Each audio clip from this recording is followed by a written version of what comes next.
does the world look like to you right now? It's the same. I'm just videotaping you. Okay.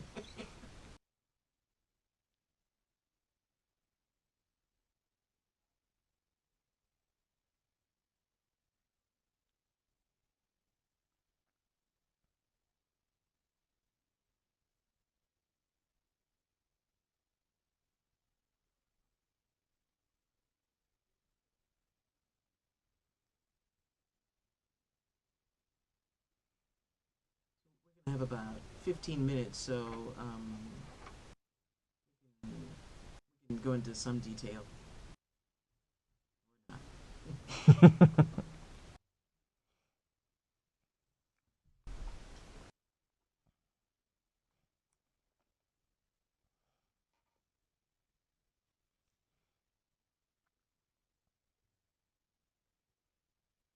17 minutes before 1 o'clock as you stay tuned to Around Noon. Tomorrow we scale the Tower of Power, the Oakland R&B band on its way back to Kane Park. Plus we get a report on the teenage musicians who took their talents to Europe and received rave reviews, as we hear from the director of the Cleveland Orchestra Youth Orchestra. We also meet a lounge lizard who's going to get folks dancing for the CMA Solstice Festival, Stephen Bernstein. That's all tomorrow around noon on 90.3.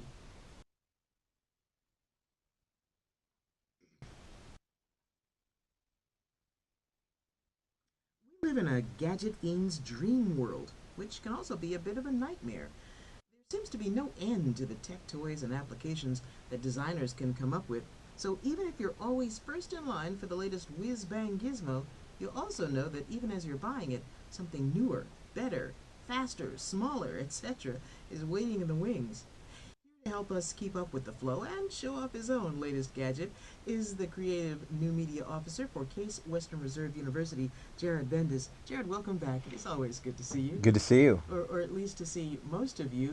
You are wearing a device that hides your eyes from me. Well, they're just sunglasses. Well, from your perspective, they're From just my sunglasses.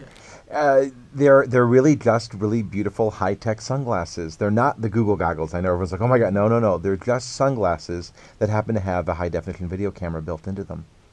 I cannot, from I'm sitting at maybe 4 or 5 feet away from you, I cannot see anything about these glasses that makes me say, I'm being videotaped or photographed. And you are being videotaped, but you're not being photographed. I'm just videotaping you. Look towards the center of my eyes. Mm-hmm. And if you look right towards the temple, you'll see a small little circle there. And it's not overly hidden, by the way. It's just that people tend not to notice. If you looked at it, you go, oh yeah, I can see those. But people don't look at, it's because they're sunglasses. Right. Before I put the prescription lenses in them, I had clear lenses in them, and trust me, you'd like go, why are you wearing big black glasses? But when you see people in sunglasses, you tend to just realize you're not going to see their eyes, so you don't tend to look. And it's a little. I'm not doing anything evil with these things. They're just kind of fun. Yeah. Uh, it gives you the ability to pivot your head, as the Well, name suggests. yeah, pivothead is the brand that I chose to purchase when I got these. Actually, there are several companies out there. I like them because they're 1080p. They're really nice looking glasses. They allowed for prescriptions. It's what I chose for this trip. But what's really nice about it is it's really about hands-free videography. It's not necessarily about covert stuff. Trust me, if I wanted to go somewhere and do undercover work, somebody would go, "Why are you wearing sunglasses with a big old circle in the middle?" They sell baseball caps for that. There are actually like real covert cameras out there. I wasn't looking to buy spy equipment. What I was looking to do was something that would allow me to have functional, wearable video glasses. And what's really nice about this is, again, the idea of hands-free. Some people wear like head-mounted stuff. Like I actually have one of the ultra-high-res. They're very, very wide-angle cameras, the GoPros that you see. Anytime you see somebody jumping out of a plane on television, you'll always see they've got something mounted to their head. It's almost always this GoPro camera. And I actually have one of those as well. But when you walk around wearing it, it's, people don't look, if you're jumping out of a plane, you look funny anyway. But the idea is I wasn't going to walk around with one of those. And so getting one of these means that I can, when I'm going to difficult places, so if I'm going to a castle and I want to climb up some stairs, I don't have to worry about carrying a camera if I want to get those shots. Yeah. And it seems like it's kind of organic. You can just move your head in the direction of what you want to to look at and be on target. It's actually too organic. The danger is that I was actually watching my first rounds of test footage, and I move my head constantly, and so you don't want to move your head constantly, and you actually almost sort of remind yourself, don't turn everywhere. You sort of look at everything all the time. You don't even realize it. So you end up having to realize that you want to move your eyes more than your head, so that you make purposeful movements with your head and not the other way around. Otherwise, this thing goes all over the place. So it really is about mostly, steady head versus like a steady cam. Yeah, I realized just now mine would be full of nodding. Yeah, you're bobbing. I'm going to bob with you. Yeah, it's just you shake quite a bit. I took this to the West Side Market on Saturday, and the test footage is anytime there's a piece of food, you just see my head going right towards it. So it's you definitely want to watch what you're watching. Yeah. Well, on the note of watching things, this morning I had one of those I can't keep up moments. I was scrolling through some photo apps on my phone looking for one I wanted to talk about called Jazz, because I put some notes in a little folder. And about 250 apps in, I gave up looking for it, but it made me think about who's creating all these programs. From what you know, is it just a handful of folks who are designing new apps constantly, or is it a wide open field? It depends on the market that you're working for. It's a kind of a mix. There are some people, it's kind of funny when you look at the app developers out there. A company that puts out one good app tends to put out a lot of good apps. And there are people out there just designing. I mean, with my own app company, it's funny because when we first started getting into it, we'd go, "Oh, we've got to make an app that no one else has made." And then, my partner and I would come up with an idea, and then he'd go, "Oh, somebody else has it." I go, "So what? So what if somebody else has it? We'll eat their market. We'll get in this business." Because when you go to download an app, unless it's like a big name, you don't know who made it. You just cared about that it looked good. So if you're looking for some that rolls dice, you're like, "Oh, look, there's a dice rolling program," and we'll trim that market up. So it's a mix. The good news is with Apple, they're a little bit more fussy about not who they make apps, but how they approve them. They don't allow a lot of garbage on the Apple market. Amazon is pretty good with, and definitely Barnes & Noble, but the Android market is pretty much, you can come up with a piece of garbage and post it today and it will go live today. Their philosophy is just like real software. You make it, you sell it, whatever. So, depends. I'm also curious about something that I saw in the Plain Dealer this morning. It was in the business section, but it seems to be something that people not necessarily in business are concerned about, and that is Facebook changing or seeming to change email addresses on their user's profile, apparently without the user's consent. This is a kind of a mixed bag. It's news and it's upsetting, but it's not really news and it's not really that upsetting.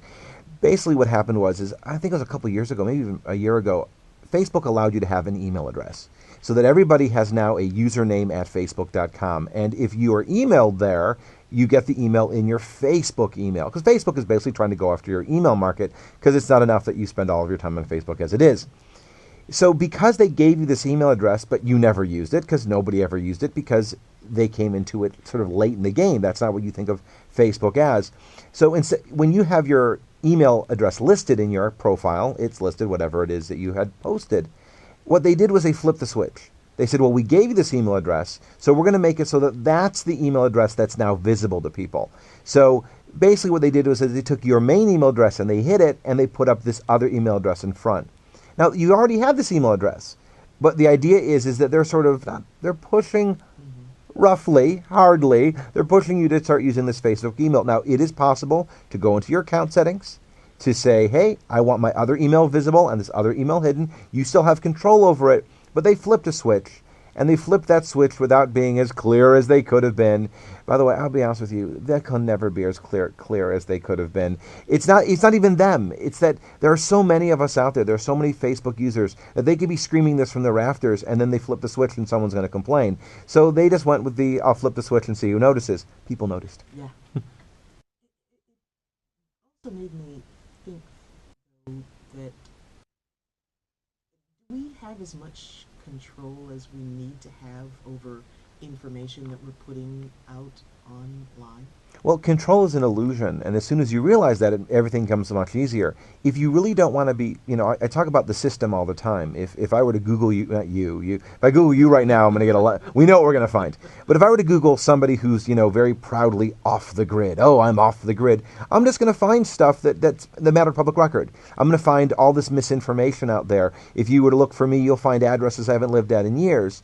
And the idea is, again, taking control. And I think I've said this to you before, taking control of that message so that you put out the information that you want louder than the information that's already there. I'm not saying you should put out all your information. I'm not saying you should put everything out there. But we live in a very social world, and this idea of privacy, and as people are going to get really upset when I say that, is an illusion of privacy. There's already all your privacy was violated a long, long time ago. So once you realize that, the best you can do is spin and take control of the message. I'm still a little nervous now. Oh, you're fine. You're fine. Yeah. Well, let's talk about another guest who's sitting at the table with us. But first, I remind you, I'm talking with Jared Bendis from Case Western Reserve University. Jared joins us frequently to talk about new technology and its implications here on Around Noon from 90.3. And before we introduce our other table guest, Jared, June is the birth anniversary month of Alan Turing. And I went into the Google Doodle that explained who Turing was. But for those who didn't, talk about why he was so influential. Well, we could spend an entire program talking about why he was so influential. For the average person, Turing was around in the early days. I mean, really early days of computing, when computers, in computers that we don't even know existed. In the early World War II, Colossus computers that they denied existed for a long time for, cracking codes. And, in the early days of computers were all about numbers. And people forget that there was a revolution that said computers are not about just, trajectories and mathematics. That computers are about things that people deal with, about words and ideas. And we live in a world that computers are only words and ideas. The fact is, I can't imagine the last time you actually went and grabbed the calculator on your computer. Yeah. Right. You don't use your computer for calculations. You use your computer for emails, which is about words and ideas. But Turing actually is most famous for most people for the Turing test. And the Turing test is really what we talk about with artificial intelligence. And it's not about whether a computer can think. That's a different conversation. The question that he came up with was, can a computer imitate a person to the point that you would think that they are real? And the premise that he used was old teletype machines. They weren't old then. But the idea is that a computer's in another room, and you're having a conversation over a teletype. And the idea then is, can I tell the difference between having a conversation with a real person or with a computer? So you have this conversation, and you try to guess whether or not the conversation that you're having is with a real person or a computer. And that was the Turing test. The Turing test. And we still use that idea. I was wondering if they do, yeah. That concept of having a conversation, when you go online and a little pop-up window comes up and says, I'm customer service, can I help you? That's not always a person. But you don't always know that. And the idea is, in a certain conversation, in a certain topic, can the computer have a conversation where you don't know you're not talking to a computer? That's where it gets fun. And so that leads us to your friend sitting beside us. Well, my friend isn't really a friend. I have brought a Teddy Ruxpin. Yes, I know, I brought a visual aid for the radio again. But it makes you happy, so I have brought a Teddy Ruxpin who's sitting at a microphone. Say hello, Ted. No, Teddy's not going to say hello. The reason I brought the Teddy Ruxpin today, and a lot of you will remember the Teddy Ruxpin. It's a little teddy bear that talks. It's a very bizarre toy, and I bring it to my class when I'm teaching my students about artificial intelligence to ask them as a thought exercise, can you imagine if the teddy bear was sentient or had the illusion of sentience? If you have this teddy bear, how would you choose to interact with it? What would you do with it? How would you converse with it? How would you want it to converse with you? And people, they get freaked out. They're like, I don't want an artificially intelligent teddy bear. And we brought this up. You and I talked a while back about Siri and about the concept of if Siri was really conversational with you, I don't think you'd be happy. I don't know. I have to experience it. Does Teddy say anything that makes us okay? No. Teddy's a visual aid. Right now, I think Teddy's got a Yes audio cassette in there, so it could rock out for us, but that's about it. All Teddy did was tell stories back in the day, and his eyes open and closed. And I thought that back in that same day. I thought that was a very cool idea. Just because of the storytelling aspect, it seemed like a lovely idea. Before there were, I don't know, audio cassettes or books on CD or MP3, to have somebody or something sit and tell you a story. Well, remember the Furbies? Yeah. The Furbies was a great example of this, because with the Furby, it would seem to get smarter and it would learn words and you'd interact with it. And it got so bad that the government was like, wait a second, we don't want things. And then they realized that the Furbies just aged. If you just shook a Furby after a while, it would get smarter. You didn't have to do anything other than make sure that it was alive. So yeah, but it is that sense of who's telling you the story. And this works much better with children. Right, a child feels better when the teddy bear is telling them the story versus pressing play on a cassette and staring at a box. Yeah, right. I guess it appeals to the child in me still. Before we run out of time, I've got to say, you mentioned earlier when we were talking about the video goggles and using them on your latest trip, and you are going far away to... I'm going to Turkey. I'm going to be filming for 2 weeks in Istanbul, a documentary on Turkey, and our listeners are welcome to follow my misadventures at fromcastletocastle.com. Thanks for the plug. And I'll be posting stories along the way, so I'll be leaving a week from Saturday, so you can tune in and see what I have to tell you then. Excellent. Yeah, and I like the idea that even though you will be out of our realm of physical closeness, we can keep up with where you are and see through your eyes, absolutely, as you wear your new goggles. And if all goes well, this conversation really was being videotaped, and we should try to get it posted to the webpage sometime later today. Very good, I think. You look lovely. It's always good to spend some time with you. Thanks again. Thank you so much. Jared Bendis is Creative New Media Officer for Case Western Reserve. You can find out more about what Jared's up to when you look for links on our website, aroundnoon.ideastream.org. That's also where you can hear today's show on demand and comment on what you hear, and thanks for listening. Can I stop recording now? Yes, you can stop recording. Say goodbye.